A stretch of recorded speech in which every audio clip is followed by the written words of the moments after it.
মহিলাসকলৰ ন্যায় আমাক লাগিবই লাগিবই লাগিবই নাৰী সুৰক্ষা আমাক লাগিবই লাগিবই লাগিবই নাৰী নিৰ্যাতন বন্ধ কৰক বন্ধ কৰক বন্ধ কৰক অঞ্চল জিন্দাবাদ জিন্দাবাদ জিন্দাবাদ অসম চৰকাৰ হাই হাই হাই হাই হাই হাই গৃহ বিভাগ হাই হাই হাই হাই হাই হাই অঞ্চল লংলে লংলে লংলে অসম চৰকাৰ হাই হাই হাই হাই হাই হাই গৃহ বিভাগ হাই হাই হাই হাই হাই হাই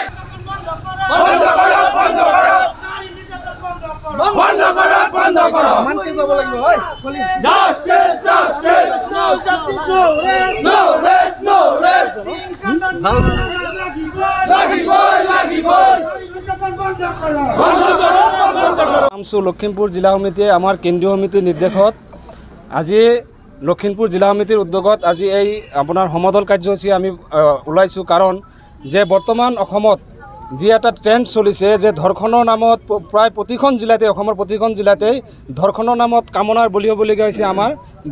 ভণ্টিসকলে গতিকে আমি এই ক্ষেত্ৰত অসম চৰকাৰ আৰু অসমৰ গৃহ বিভাগক আমি এটা কথা দাবী জনাব বিচাৰিছোঁ যে আপোনালোকে ইছ্যু ডাইভাৰ্ট নকৰি আপোনালোকে প্ৰকৃত দোষীসকলক কৰায়ত্ব কৰি প্ৰকৃত দোষীসকলক চিনাক্ত কৰি আপোনালোকে দৃষ্টান্তমূলক শাস্তি বিহক আইনগতভাৱে তেওঁলোকক ফাঁচী কাঠত ওলমাওক ফাষ্ট ট্ৰেক আদালতৰ জৰিয়তে তেওঁলোকক বিচাৰ কৰি বিচাৰ প্ৰক্ৰিয়াত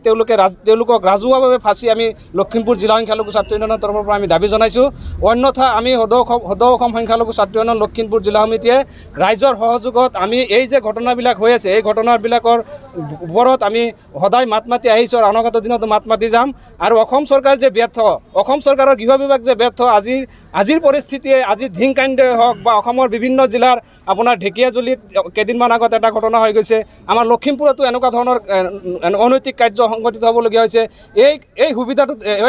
সুবিধাটো কোনে কৰি দিছে আমি ভাবিছোঁ এই সুবিধা অসম চৰকাৰে কৰিছে অসম চৰকাৰৰ গৃহ বিভাগে কৰিছে অসম চৰকাৰৰ গৃহ বিভাগ সম্পূৰ্ণৰূপে ব্যৰ্থ হৈছে আমি এটাই মেছেজ অসমবাসীক দিব বিচাৰিছোঁ যে যিসকল ৰেপিষ্ট তেখেতসকল বদমাছ তেখেতসকলক ন্যায় প্ৰদান কৰিব লাগে অতি সোনকালে তেখেতসকলক ফাঁচি দিব লাগে ৰাজহুৱা স্থানত পানীত পেলোৱাই মৰি যোৱাতকৈ তেখেতসকলক যদি ৰাজহুৱা স্থানত ফাঁচি দি মাৰে এটা এক্সাম্পল ছেট হ'ব যিটো এক্সাম্পলে নেকি গোটেই অসমত এই যিসকল এনেকুৱা বদমাছ দিগৰ মানুহ আছে এই মানুহখিনিক এটা ভয় খাবলৈ এটা বাধ্য হ'ব আজিৰ তাৰিখত অসমৰ ছাত্ৰ ছাত্ৰীসকল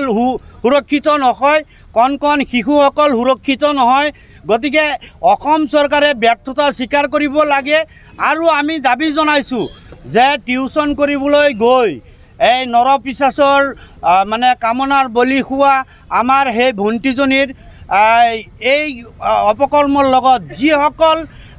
নৰপিশাচ জড়িত হৈ আছে তেওঁলোকক চিনাক্ত কৰি অতি সোনকালে ফাষ্ট ট্ৰেক আদালতৰ জৰিয়তে ফাঁচীৰ ব্যৱস্থা কৰিব লাগে।